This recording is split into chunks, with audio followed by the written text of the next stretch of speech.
خاندان ایک عقلی اور منطقی برادری نہیں ہے، یہاں تک کہ اگر یہ کم عقلی اور کم منطقی ہے تو بھی یہ اختیار کی اطاعت اور ایک دوسرے کے ساتھ ترتیب برقرار رکھنے کی جگہ ہے۔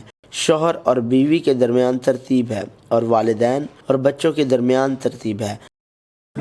ابدی اور غیر متغیر کلام خدا، خدا کے ساتھ چلنا۔ بائبل جو وقت سے ماورا ہے، خدا کے ساتھ چلنا۔ حصہ 33، ملاقات، شادی اور خاندان۔ خاندان حصہ سوم۔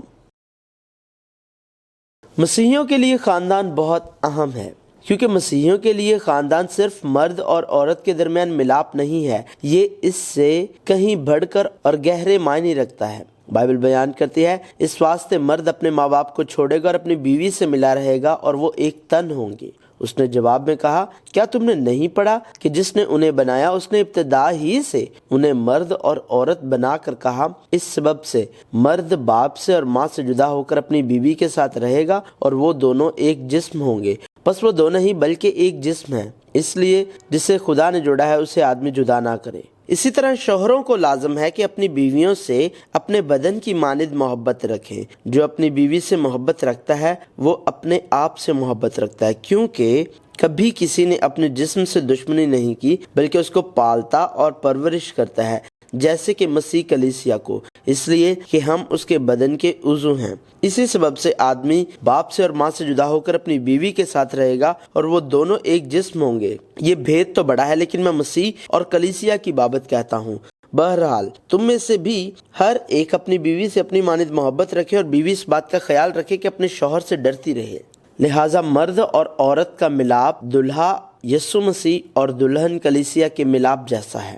مجھے تمہاری بابت خدا کی سی غیرت ہے، کیونکہ میں نے ایک ہی شوہر کے ساتھ تمہاری نسبت کی ہے تاکہ تم کو پاک دامن کنواری کی مانند مسیح کے پاس حاضر کروں۔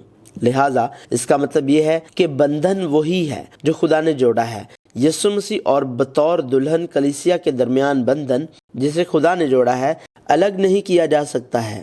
کون ہم کو مسیح کی محبت سے جدا کرے گا؟ مصیبت یا تنگی یا ظلم یا کال یا ننگاپن یا خطرہ یا تلوار؟ چنانچہ لکھا ہے کہ ہم تیری خاطر دن بھر جان سے مارے جاتے ہیں، ہم تو ذبح ہونے والی بھیڑوں کے برابر گنے گئے، مگر ان سب حالتوں میں اس کے وسیلہ سے جس نے ہم سے محبت کی ہم کو فتح سے بھی بڑھ کر غلبہ حاصل ہوتا ہے، کیونکہ مجھ کو یقین ہے کہ خدا کی جو محبت ہمارے خداوند یسوع مسیح میں ہے اس سے ہم کو نہ موت جدا کر سکے گی، نہ زندگی، نہ فرشتے، نہ حکومتیں، نہ حال کی نہ استقبال کی چیزیں، نہ قدرت، نہ بلندی، نہ پستی، نہ کوئی اور مخلوق۔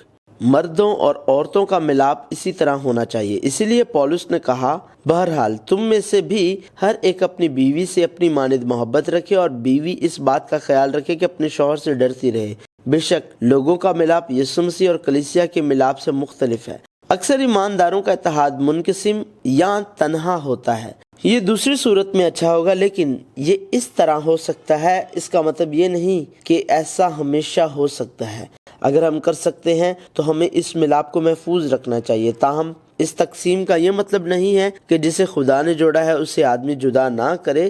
لہٰذا ایک مسیحی خاندان سے پہلے مسیحی شادی اور مسیحی شادی سے پہلے ملاقات کو دیکھنا ہے۔ خاندان مسیحیوں کی متحد برادری وہ جگہ ہے جسے خدا نے اپنے لوگوں کو اسے جاننے، سیکھنے اور تسلیم کرنے کے لیے دیا ہے۔ ایک خاندان محض ایک شخص کے لیے جگہ نہیں بلکہ 2 سے 3 یا اس سے زیادہ کے لیے ہو سکتی ہے۔ لہٰذا جہاں 2 یا زیادہ لوگ جمع ہوتے ہیں وہاں ترتیب ہونا چاہیے۔ شوہر اور بیوی کے درمیان ترتیب ہونی چاہیے اور والدین اور بچوں کے درمیان ترتیب ہونی چاہیے۔ ترتیب کا مطلب برتری نہیں ہے بلکہ ایک رشتہ ہے۔ اگر ہم ایک دوسرے کے لیے صحیح اور غلط کا فیصلہ کریں اور اپنے درمیان بحث کریں تو ترتیب تباہ ہو جائے گی۔ ہمیں یاد رکھنا چاہیے مسیحی خاندان میں یسوع مسیح جو خدا ہے سر ہے اور پھر دوسرے ہر ایک رکن ہیں، کیونکہ جس طرح بدن ایک ہے اور اس کے اعضاء بہت سے ہیں اور بدن کے سب اعضاء کو بہت سے ہیں مگر باہم مل کر ایک ہی بدن ہیں، اسی طرح مسیح بھی ہے۔ اسی طرح تم مل کر مسیح کا بدن ہو اور فردن فردن اعضاء ہو، بلکہ محبت کے ساتھ سچائی پر قائم رہ کر اور اس کے ساتھ جو سر ہے یعنی مسیح کے ساتھ پیوستہ ہو کر ہر طرح سے بڑھتے جائیں۔ شوہر اور بیوی۔